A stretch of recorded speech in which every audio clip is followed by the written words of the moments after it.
Are we good? We are indeed. Perfect. Thank you. Brilliant.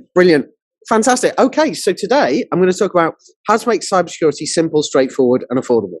Because cybersecurity is one of those subjects everybody's heard about. Everybody kind of thinks, oh, this sounds expensive. I think people often think of the word cyber as got negative attachments. I don't know if it comes from the Cybermen from Doctor Who back in Patrick Troughton's day, but there is a definite thing when people hear the word cyber, they get a little bit nervous and they kind of think, that sounds futuristic and costly. So we're going to have a look at how do we make it simple, straightforward, and affordable for smaller businesses. How do we do that?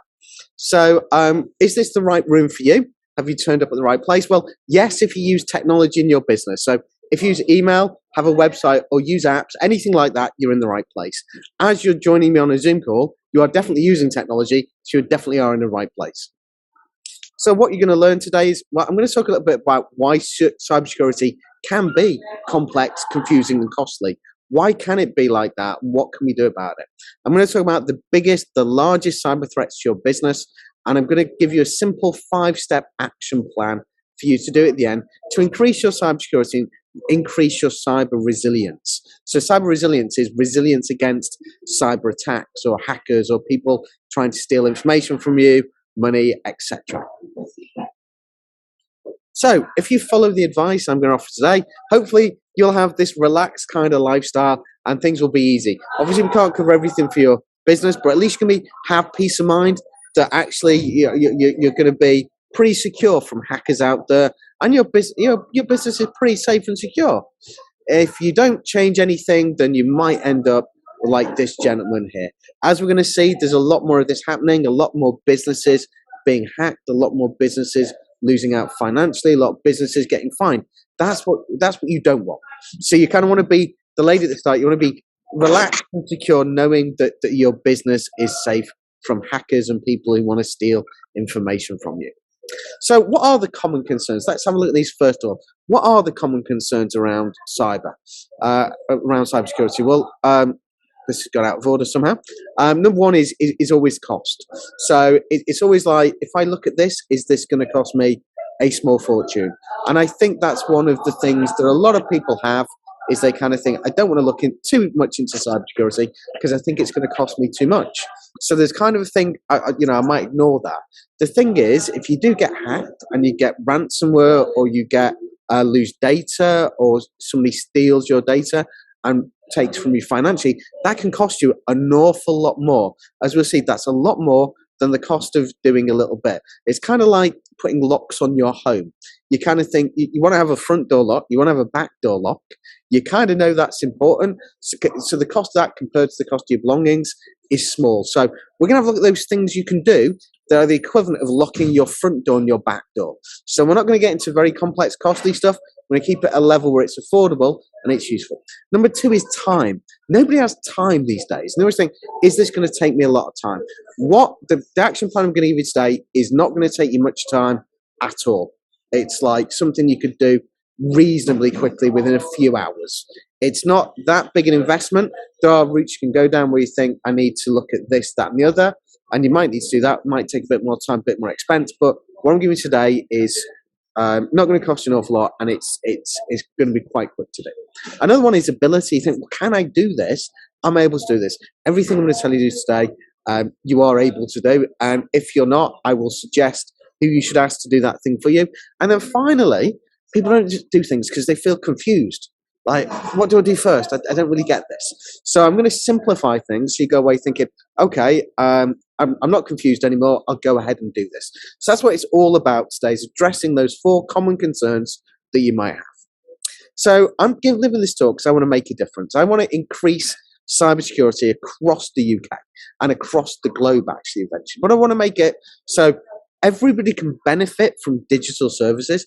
Every business gets the benefit of the productivity and efficiency improvements that digital offers, but nobody's worried about the fact they're going to get hacked and they're going to not be able to kind of, they're going to lose out. They're going to lose money because you want to be digital. I heard worryingly the other day, I was talking to a solicitor who told me there's a lot of smaller firms now who are that afraid of attacks, they no longer have a website. They no longer have a website. So that makes it much more difficult for them to get and attract business. So, and there'll be other things they'll be worried about, like using cloud computers, using all these benefits, all these things that reduce costs, make things more efficient. They're all losing out. So I really want to make that difference for you guys. So I'm going to start with a story. This happened to a friend of mine, Dave, and Dave I've known for years. Dave was running a gutter cleaning business back in 2014, and Dave came along to me and he said, "Look," he said, "I want to build a website." He said, "I've not got the money to pay you to do that. Can we spend half an hour? Can you, half a day? Sorry, can we spend half a day? If you can set up the website and show me how to add in content and add in pictures and add pages, can we do that?" And I said, "Absolutely we can, Dave."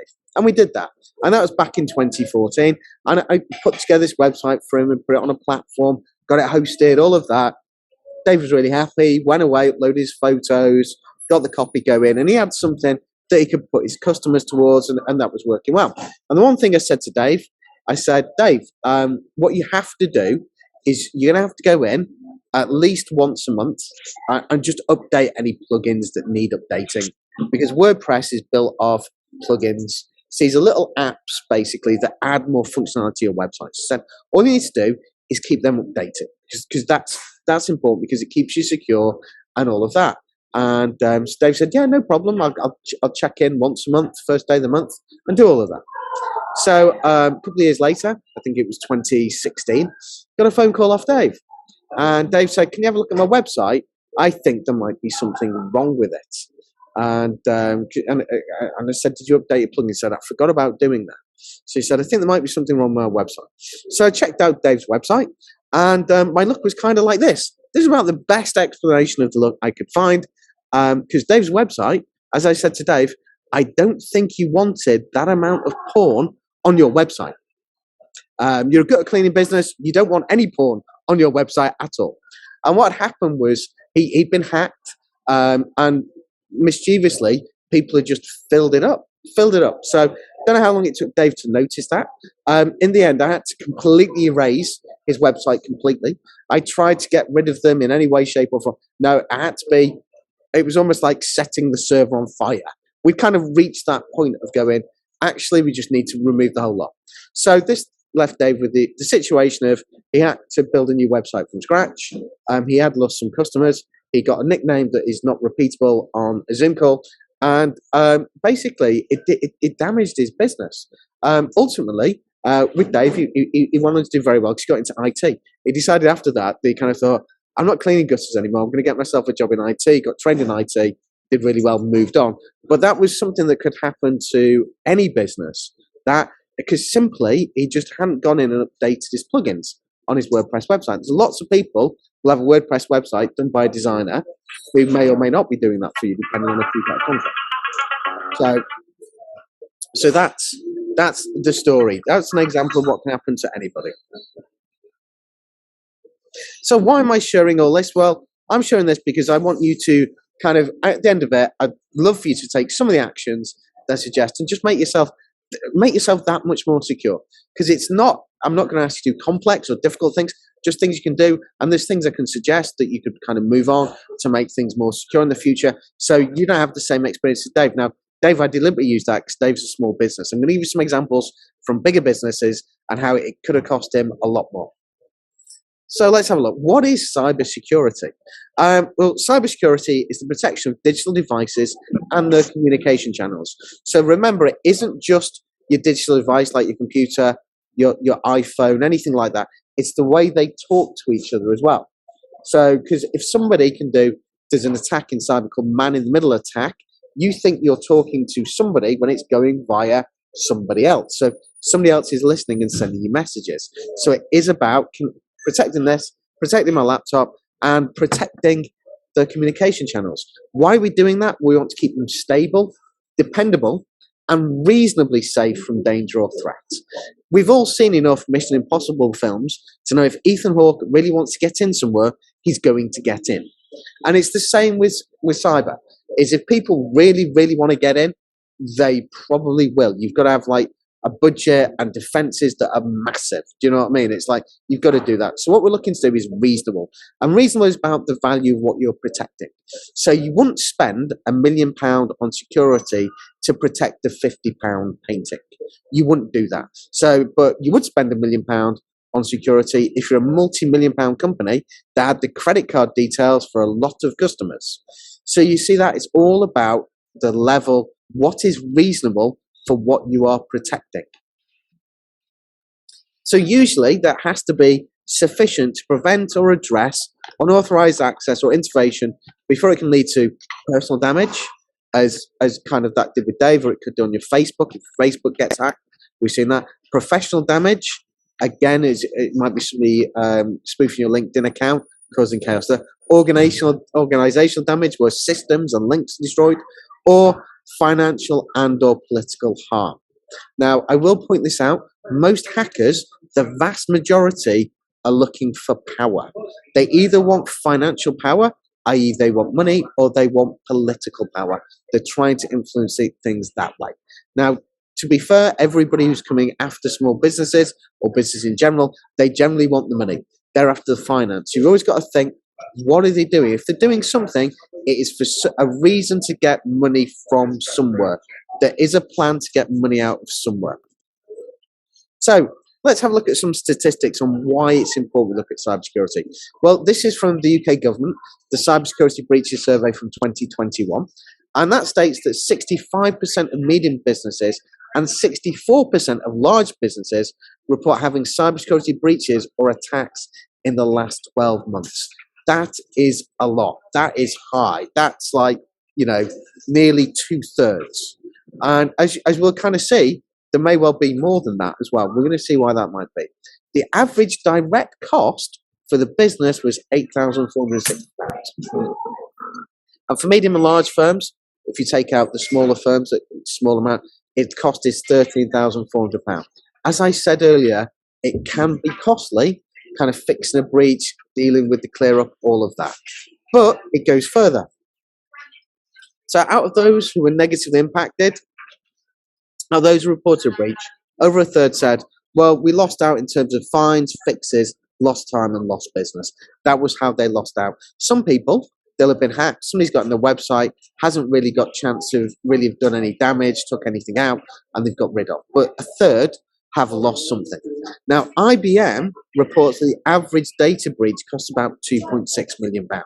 Now, obviously, that's, bigger companies bringing up the overall cost, but it gives you an idea because it is the fines, the fixes, the time you lose, and the lost business, because the damage to your reputation can lose you a lot of business. So when you add all them together, it is much, much higher than the £8,460 for the immediate kind of impact. It becomes a lot bigger. And if you think the business can just disappear like that after a cyber security breach, it can just cease to exist, go under. As we'll see, it's impacted some people very, very heavily. So you can kind of see why that figure's so high as it is.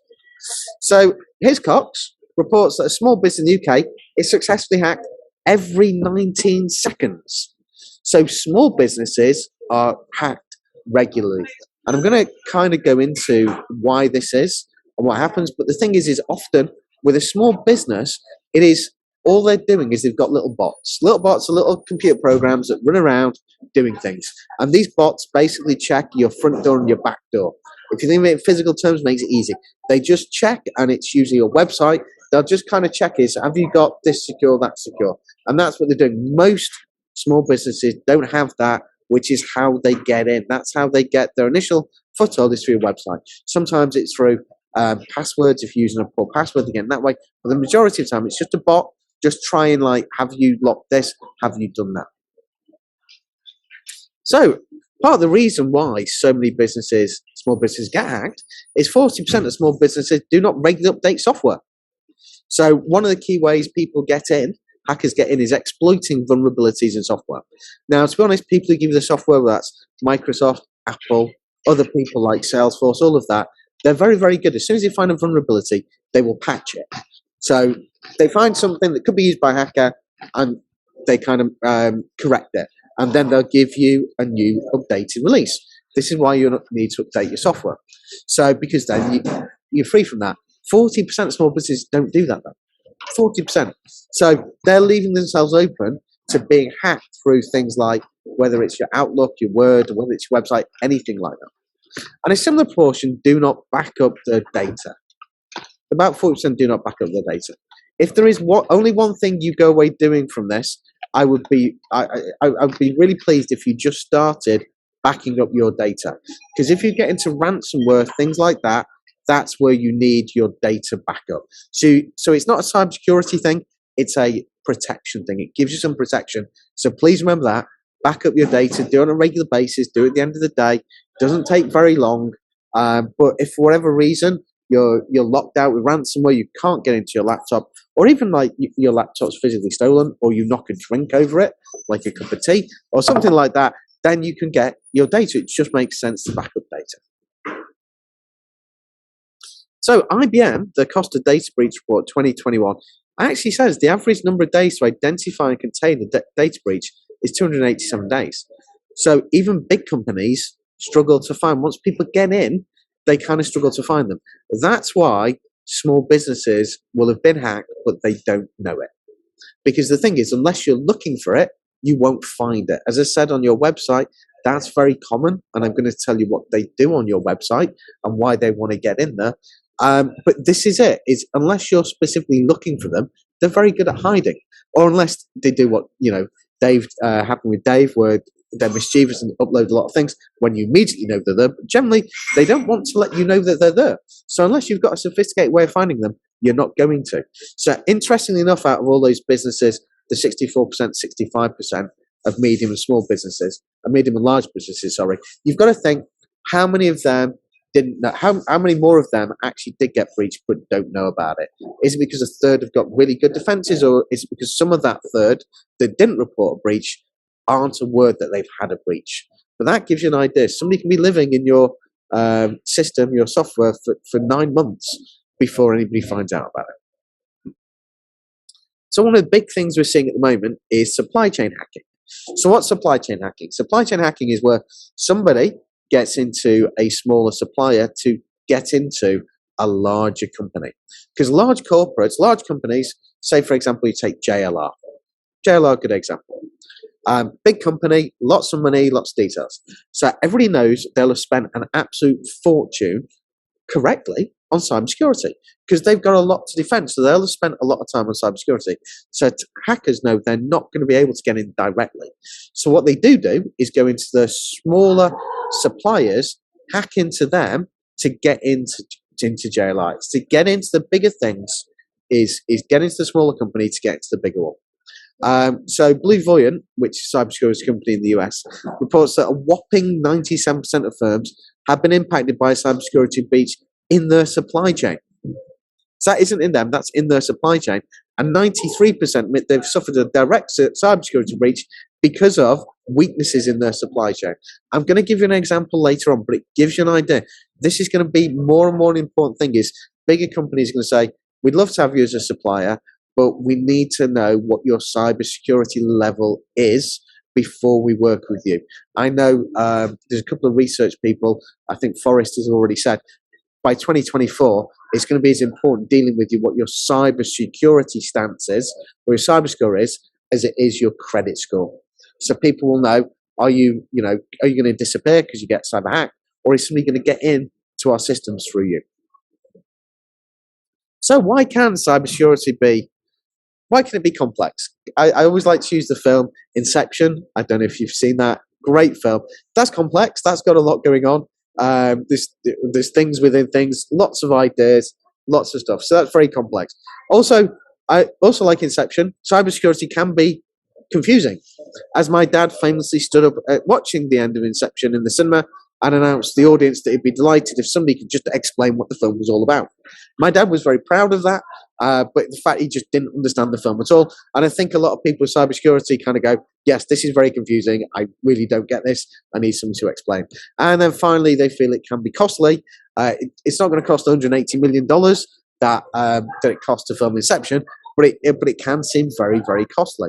So this is largely because of this equation is, if something is complex, So it's got lots of moving parts, lots of different things. If it's confusing, so most people can't follow it, and it's something important, as we've seen, it is important because people get hacked, people losing money, it's impacting supply chains, impacting a lot of people.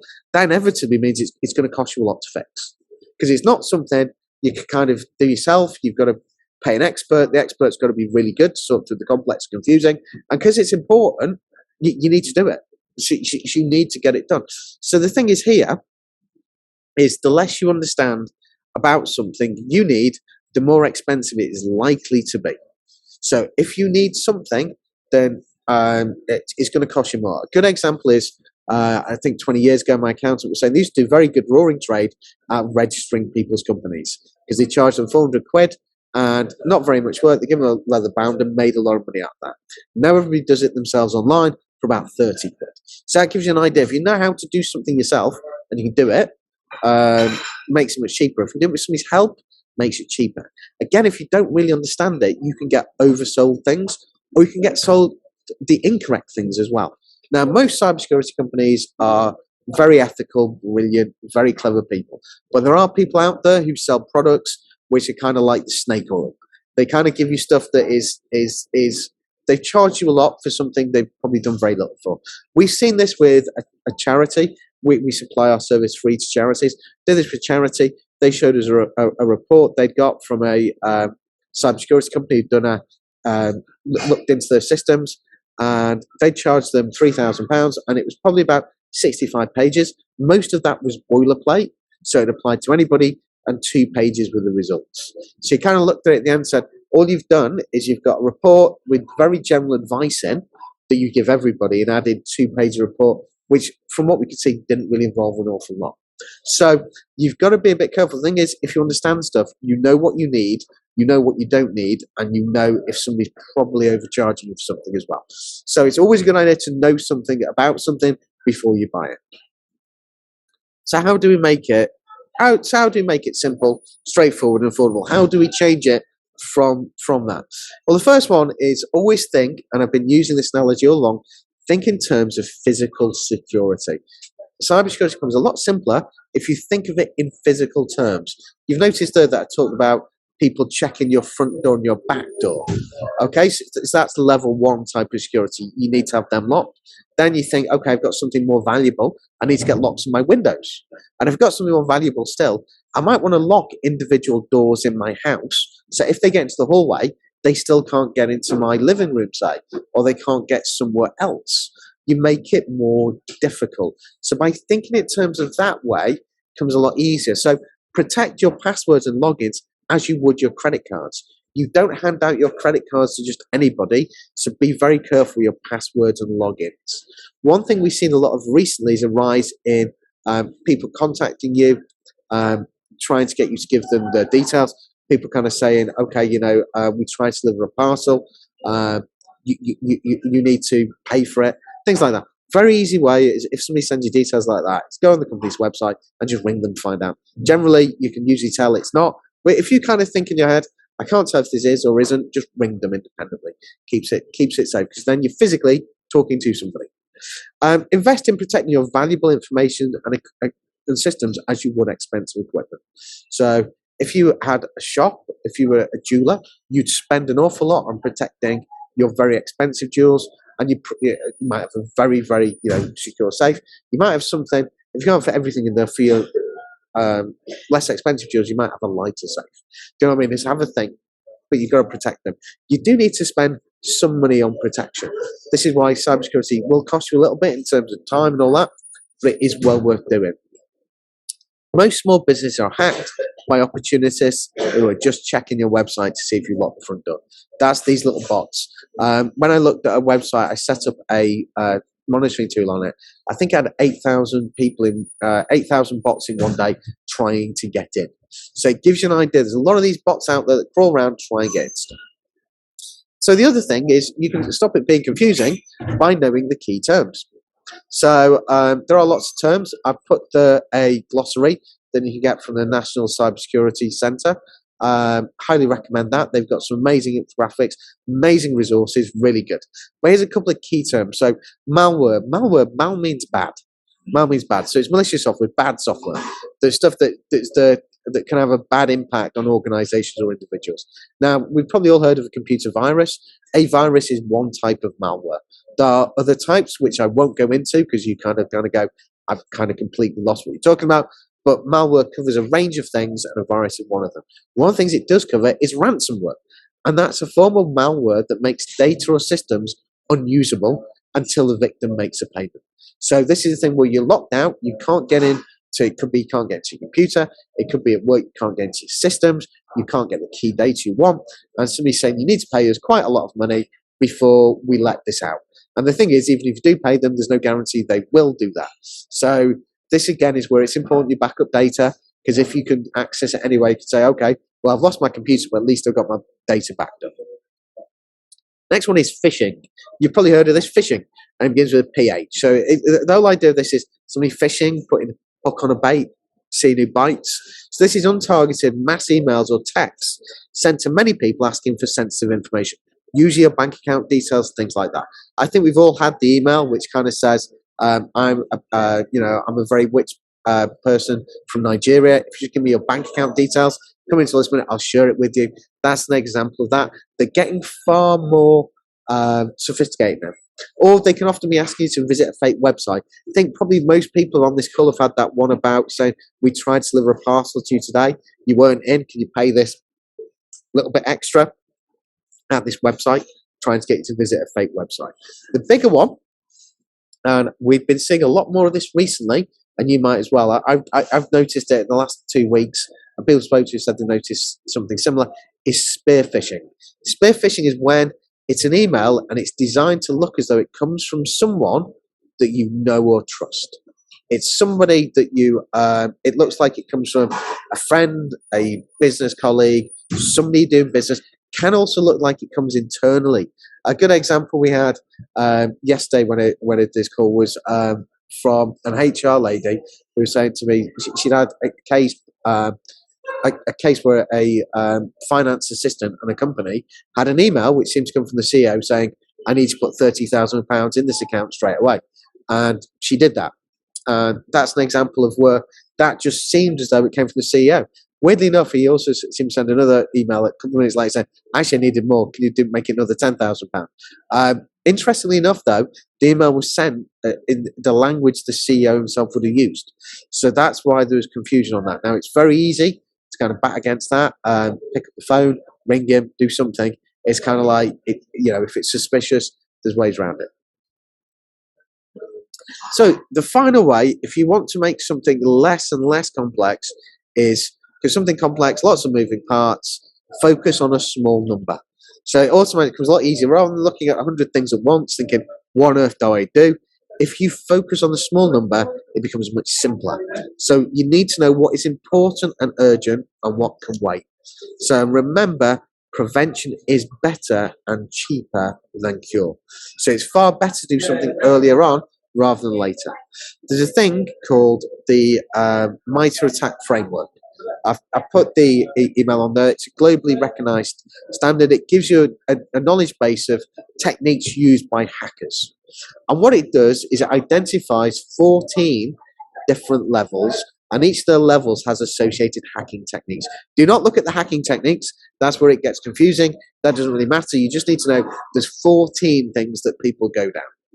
If you want to find out more, I'll put the database there. So these 14 steps start with reconnaissance, where they're finding something out about you, and goes to like casing the joint, driving past, seeing what's there, down to stealing data. And then step 14 is manipulating, interrupting, destroying systems, using ransomware, all that types of things. So you've got all those levels that people go through. And as an adversary gets deeper in, they go down these steps, they become harder and more expensive to deal with, because then you've got to detect them, you've got to know they're there, you've got to get them out, and then you've got to tidy up the damage they've done. So it's like locking your front door and your back door is if somebody gets in and starts riffling through stuff, A, you've got to physically evict them, and B, they're going to cause a right mess. Easy way to think of it. So you want to stop them getting through the front door or the back door. So this is what you need to do. You need to make initial access, them entering one of those places, harder. So the first 3 steps, one is reconnaissance. That is where they're gathering information to get into you. Now, this could be as easily as shoulder surfing. So if in a shared office, this could be somebody looking over your shoulder, somebody's coming to see you, just seeing what password you put into a system. And it can be looking for post-it notes as well. Could equally be doing online reconnaissance where they're looking on LinkedIn for the names of people. So again, you can't really do much about that, but just be aware that that could well be happening. So I've no doubt with this company where the financial assistant heard from the CEO, obviously they needed to find the name of the CEO. The financial system possibly did that on LinkedIn. That's where they're looking to get information. The next one is the hacker's going to go away and he's going to try and create some tools. So he might have spotted that you've got you've got front windows that he needs a certain tool to get. And the final step he'll do is try and break in. This is where we're going to try and stop them. We're going to try and stop them getting through that initial access. So how do they try and get in? Well, partly it's brute force. One of them is they'll just keep hitting passwords and logins at various systems trying to get in. They do it on your website. If it's a WordPress website, wp-admin is usually people use the username admin and they'll just try loads of passwords. Bam, bam, bam. A dictionary attack similar, but they use words from a dictionary to do it. So they'll go through all the words in the dictionary. Next one's password spraying. That's where they will try popular passwords. So a lot of people use password 0 and things like that. They will try and that. Next one is we spoke on already. They'll try and do spear phishing. Now, how you make spear phishing effective, this is why they often want to get into your websites and exploiting some public web servers and websites is by getting onto your website, they can install some malware, some of this code. And what it does is every time somebody goes on and kind of logs in, if you've got a login part of your website, picks up their email, picks up their user password. But equally, if somebody contacts you, fills in their details, it pick up that. So then it becomes very easy. Aha. So Richard's trying to contact Gwyneth. I now know Gwyneth knows Richard. I can look and impersonate Richard and send Gwyneth an email, or vice versa, impersonate Gwyneth and send Richard an email. That's where they look to do it. And then finally, the other way is using passwords exposed by another breach.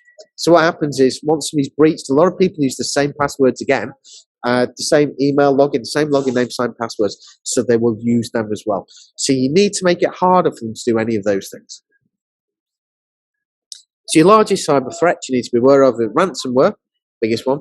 Accounts compromised by spear phishing, brute force, because once they can get in, they can't start doing stuff. Data theft by staff, haven't covered that, but that's something that can happen. And website compromise. So the exact reason I just explained is once you get into your website, they can start collecting data and really move forward with that. Use it for spear phishing. So there is the NCSC has got Cyber Essentials. I'm going to quickly go through what's in Cyber Essentials. Really good stuff. Cyber Essentials is an independently verified self-assessment certification. What does that mean? So it means you go through the steps to show you've got all of these things, and then you send that information and somebody else verifies the information you've sent. And you're assessed against 5 basic security controls. Now, there's a lot more to cybersecurity than this, but it does give you some of the basics. Some of them are a bit complex, so I will show you the 5-step plan, which ones I would do first, but it's something you might want to have a look at. And it's going to cost you about £300 to £500 for that. So first one they want to have a look at is you've got firewalls and routers. This is where it's a little bit technical. So if you've got Wi-Fi at home, you know the box your Wi-Fi comes from is your router. That's what that's called. So that's got to have a firewall in place. And you should have that on your laptop. What's a firewall? A firewall is simply between you and the rest of the world. So it's your home network, it's your home computer, and it's the way of stopping the rest of the world getting in unless they've got permission, and then equally you getting out. So you've got to have that in place and put appropriate controls in. I am not going to cover what they are because it gets a bit complex and no doubt you'd end up losing complete interest. We need to have them in place. Number 2 is you need to have access controls. Access control is really simple. So in other words, if you have a system at work, you want most people, pretty much everybody, to be on a standard account. So if you've got a Facebook page, you make people editors and can put stuff on. You don't make them administrators because they can control everything. It's kind of like if you go into a bank. You can access your own bank account, but the teller behind it can see everybody's bank accounts. So that's like an administrator level. So what you want to do is if you've got a system, is set it up so people are going to be using day-to-day, employees, things like that. You want them to have the lowest level of privilege they need to do their job. And then you want to have the administrator account, probably just for you, maybe one or two other people, and they need it, and they only use that when they're changing a few things. Otherwise, they use their own version of that standard user account. This makes it harder for people, hackers, if they get into one of the employees' accounts, they can't do some real damage by getting into the administrators one. Secure configuration. You need to have long passwords, multi-factor authentication, and remove all unsupported or new software. I'm going to cover some of that later on about how you can do a really good password. 4 is malware protection. Have anti-malware software, antivirus software. You've got to have it in place and update it daily because new things come out all the time. So that's a requirement they have to do that. And you want to create a list of approved software for mobile devices. So you want to say, if you're working with me and you bring your phone into work, you can only use this software. You can't use this software. So it's a good idea to do that as well. And then finally, check that your software is still supported by the vendor. If it's not, get rid of it. Because the thing is new patches are required all the time. If the vendor's no longer updating it, will become a victim of a hack. And then ideally enable it to automatically update or apply any patches within 14 days. If you can do that, do that. That's really important. That will give you that will really boost your security. So then we have, what do you do? If once you've done your Cyber Essentials, you can do Cyber Essentials Plus. That's basically somebody comes in to check that you've done everything you've said you've done. So in the first step, you just sent the information and somebody said that information looks right, I believe you've done that. And this step, somebody physically visits your premises, they'll look at various computers, random sample computer systems, just to check that you've done everything. So that's got a cost of $1,500 to $3,000 with it. Again, that might not be something, it may well be you just decide, I'm going to do all the Cyber Essential steps, don't really need to, if I need to get it verified by somebody, because I've got a supply, somebody I want to work with, a customer asking for it, I can do that. You might only decide to do the plus if somebody's asked you for it, because obviously you know if you've done it or not. This is just saying somebody else has double checked that you've actually done it. Somebody's marked your homework, in other words. So what's the simple 5-step plan? So we just said the Cyber Essentials. Do update your software regularly. If you can set it to automatic update, please do so. I use Microsoft Office 365, and there's a box there which says automatically update. So it checks for updates and says, we'll update at the end of the day. You want it to do that. If you've got apps, use your mobile phone, update regularly. You often get iPhone updates where they're often security patches. So as soon as you get that, update the operating system. It's designed to protect you. Something lots of people forget is to update the website. Now, you might not have access to this, but if your website designer's built your website in WordPress, which is most common, Joomla, one of these things, Wix, anything like that, is what will happen is it's often built by plugins. They need to get updated. If you don't update them, that's where a lot of people get in. So if you get the login details, you can do that yourself. But often it's better to ask them to do it, because if you update a plugin and it does something to the website, you then need them to fix it for you. But you need to do that. There was a thing a couple of years ago called the Paradise Papers scandal, where lots of information was revealed about high-level wealthy UK individuals who'd invested heavily in the gaming islands. And all of that came out about because there was a plugin on the website that hadn't been updated. That was how the hackers got in and got that information out. Number 2, update your passwords. I would highly recommend you use a different password for each system you've got or each login. So whether that's your email, whether that's could well be you use Salesforce, you use lots of systems, whatever it is, your banking password, your PayPal password, all of these things, use a different password. Because the thing is because they get one doesn't mean they can then get through all the other things. So it's kind of like the way that your back door lock and your front door lock is usually different. They don't usually fit the same key. You want to have different passwords. It should be more than 12 characters. A hacker in 2012 revealed that he could hack an 8-character Windows password using lowercase, uppercase symbols and characters. He could crack that in less than 6 hours. Less than 6 hours. And that was back in 2012. So it shows how fast they can do these things. So more than 12 characters, the better. The recommended way to do it is pick 3 or 4 random words followed by a number or symbol. So give you an example there. Because cushion, tennis, stop, 20, exclamation mark. That works well. Now, you could rearrange the words if you want to make it easy to remember. You've got all those options, but that means that it's very easy if you need to type it into your phone to type that in. And because you put a capital at the start of each word, it gets harder for somebody to guess. Very simple way to create passwords that you could still remember or you could jot down somewhere. Always a good idea, enable two-factor authentication if you can. So lots of things now like PayPal, bank accounts. You log in by your computer, they'll ask you to verify it's you via your phone as well.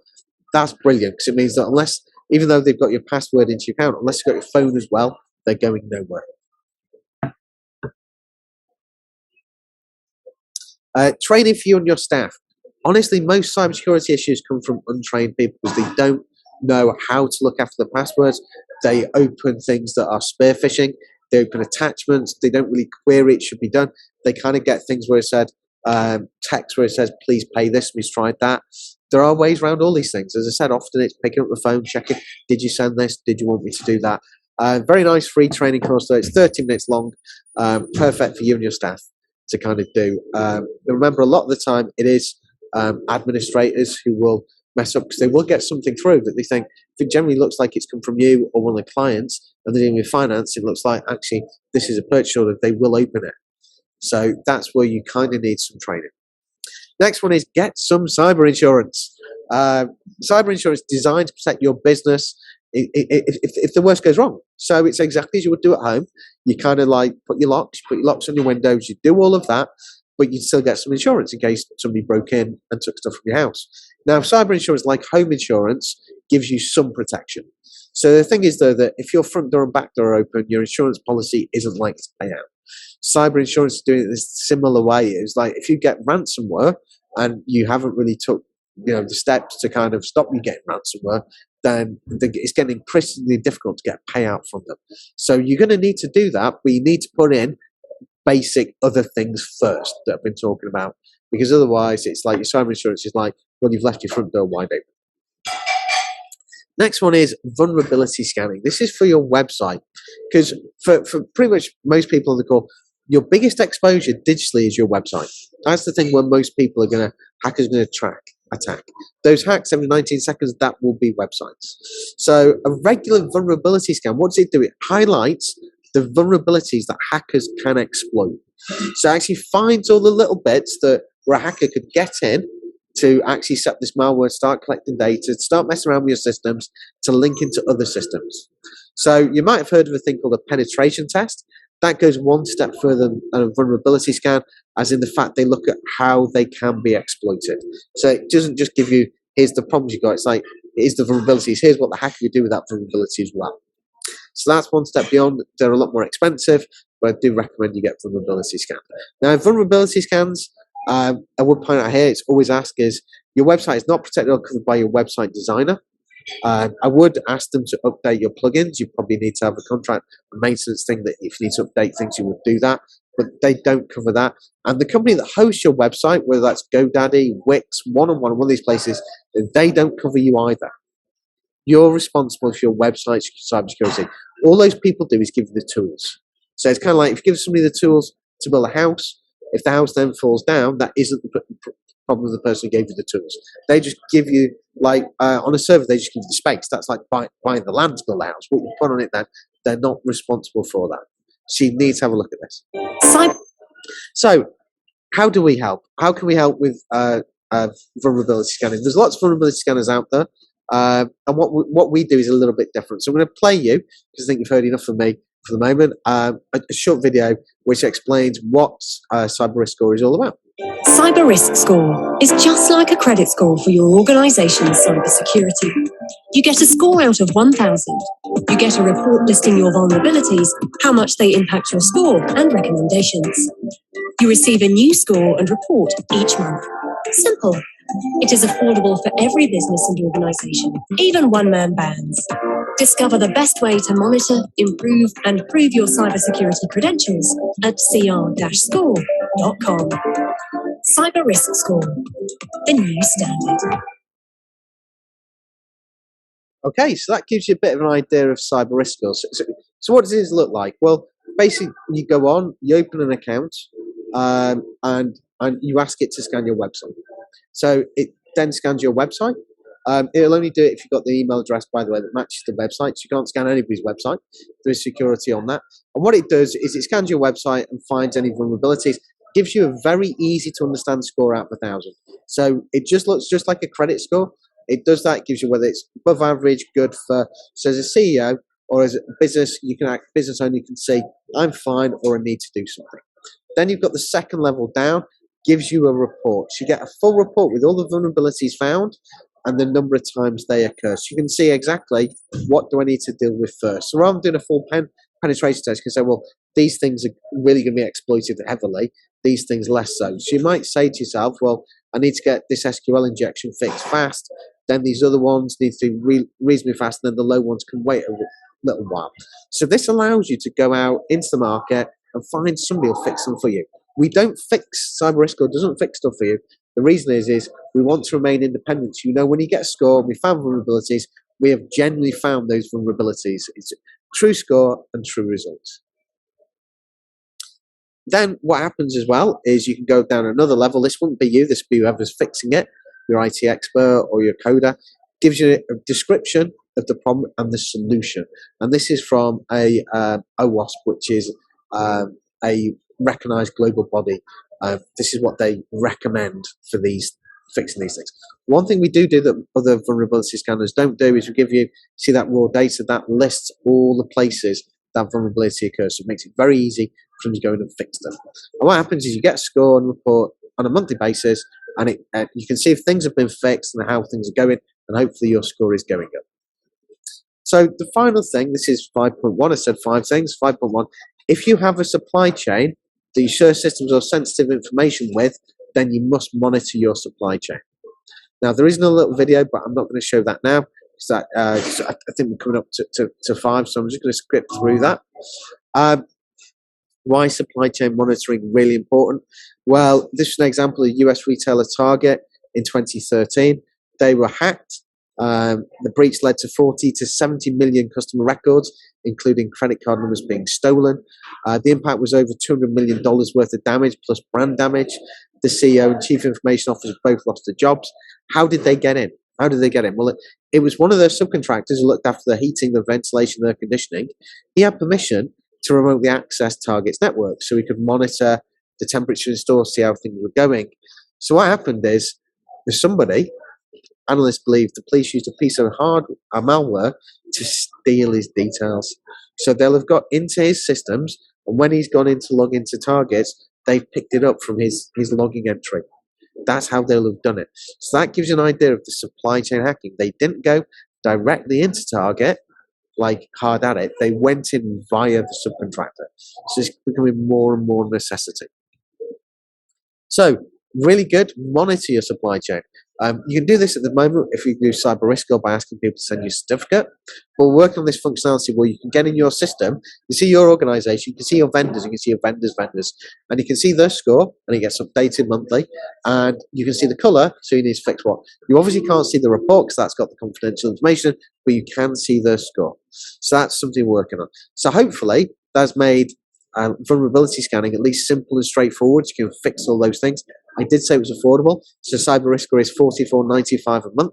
So you pay for it on a yearly basis, but $44.95 a month is highly affordable for most businesses. And excuse me. And bang on, I think 5 to 12.